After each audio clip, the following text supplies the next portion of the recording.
Hey, this is David again with the Shepherd School, and we're continuing on our series on non-lethal, less lethal devices. I'm here with a well-known taser instructor, Mr. Buford Toon of Academy of Protection and Personal Protection and Security. There you go. He's been doing this about 20 years. Probably the biggest taser instructor here in Middle Tennessee. And so he's going to tell you a little bit about what tasers are before we get shot. Yeah.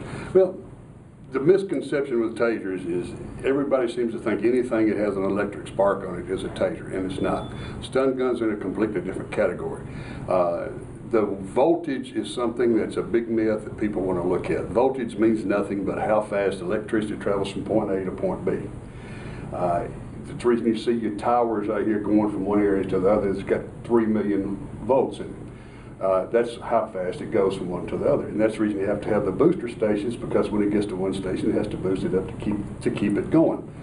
The taser carries 50,000 volts from point A to point B on the probes at the top of the taser. At the end of the probes, it drops down to about 1,500 because of the reduced friction of the wires with the probes and the electrons going through the wires. If we could keep people from seeing voltage, because voltage is not what gets you or what hurts you or what takes you down, it's the wattage.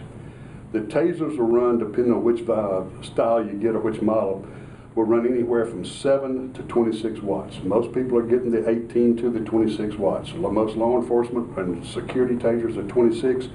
Most of the securities are run about 18 to 20. The wattage is what causes the muscles to lock up and freeze up, and for you to lose control where you can't do anything. All it does is hit the muscles and lock the muscles down. It does not disrupt the heart. It's been many cases proven out there. There's been many independent studies across the whole world on tasers where the heart has been no effect on it whatsoever. I'm glad that you said that, because my wife was worried about that. She was, you know. We've had people come through the classes. I had one guy had 6 bypasses, and didn't phase him. And you have to look at the aspect that a defibrillator carries 150 to 400 joules of electricity per pulse. The taser carries 1.76 joules of electricity per pulse. Okay, so explain to me why 150 to 400 brings you back and 1.76 will kill you. Almost all taser injuries are caused when the person is hit, they fall, and they can't catch themselves because their muscles are locked down and they just fall like a tree. That's where 99% of the taser injuries come in. And just so much myths and crap that there is out there that you just sit back and go, wow, where did that come from? Yeah, that's why we're here today, because there's all too much rumor and speculation on the internet. But I don't know about you personally, I'd rather bump my head for falling on the ground than get shot with a 40 cal pistol. In a heartbeat. And that's usually the rule that we try to get when people want to start arguing about, well, the taser this, the taser that, taser will kill you. I said, okay, if you're coming at me and you're trying to hurt me, would you rather me shoot you or tase you? Now, pepper spray works good to a certain point, but if you get a person that's up on drugs, up on alcohol, or he just has that I don't give a damn thing, pepper spray, he's just going to wash it off. Even a firearm is the same way if you don't hit them in the right spot. You know, we compare it to like a deer hunter. You shoot a deer with a 300 mag, and he runs a quarter of a mile before he falls. Human beings the same way. If he's pumped up on this crap, you shoot him in the heart, he's still going to come at you, but with a taser, stops you in your tracks. Awesome. Well, I guess let's get to it. Okay, go. Okay, so this is actually take 2 because I messed my camera up the first time. So here I did wait 5 minutes or so, and we're going to do this again. What's going to happen is we want to actually test to see how effective a taser is at stopping an attack. So I've got a fake knife here, rubber knife, and when Buford tases me, I've got 5 seconds of juice going on. What I'm going to try to do is get up and go attacking, right? All right.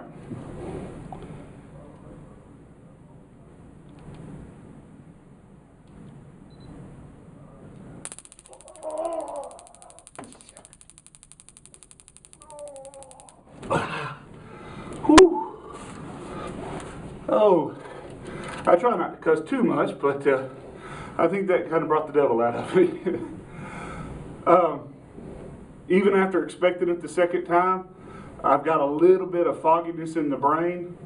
My muscles are trembling just a little bit. I think I burned up a lot of sugar as my muscles were trembling. As long as I wasn't trying to move, it was hurting and I was kind of locked up. But as soon as I tried to move, that's when I started doing that jerkiness.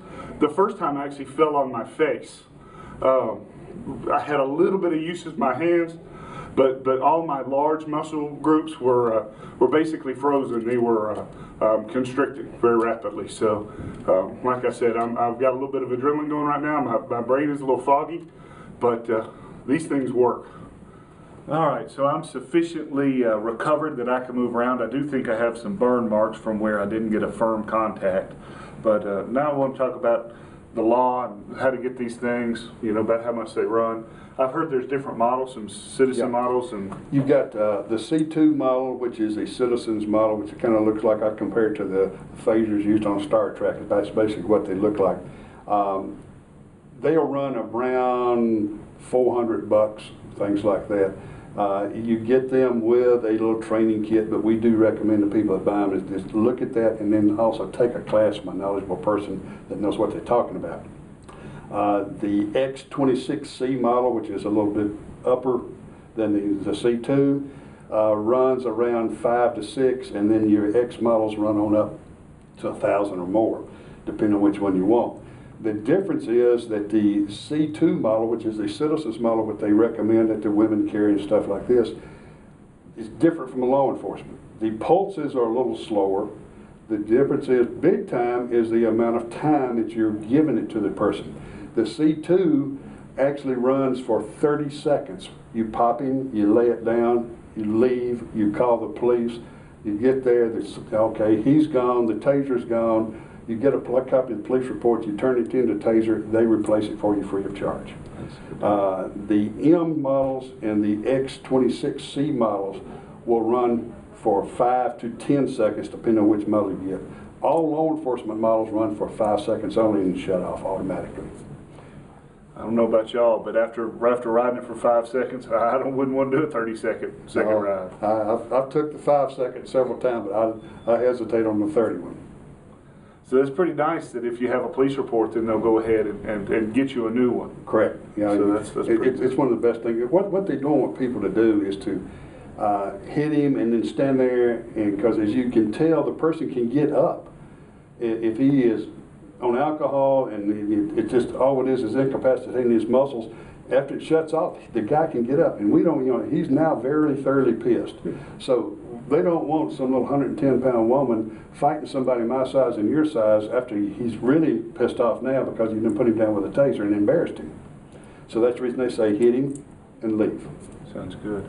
Now I know that you're an instructor, but we're here in Tennessee. I'm not a lawyer. You're not a lawyer, so I don't want to talk about all the state laws. You were telling me there's a website, and I'll look that up and post it down at the description here. But for here, people in Tennessee, is there a Tennessee law that precludes this, or no? The only law you have in Tennessee on tasers and sprays is if you are a certified security officer, you have to go through a certification course to do that. Now, on citizens, you can't carry a nightstick or baton without this proper certification from a certified instructor.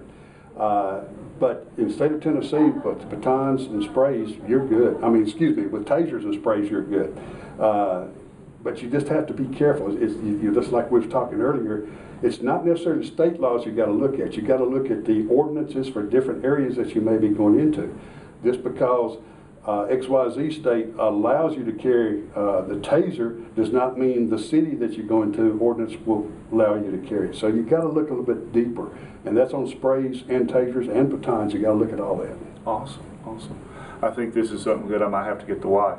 You know, and your classes are what, $50, $100? Yeah, about $50 to do the taser stuff alone. If you do the baton, spray, taser, sudden in custody death, and excited delirium, and all that at one time, it's $150 for everything for a certification. That's not bad. That's not bad at all. So, can somebody who's not from Tennessee, you know, you've got the website, can they order this stuff? Yes, yeah, it can be shipped. As long as it's legal in the jurisdiction to ship it to you, you're fine. Okay.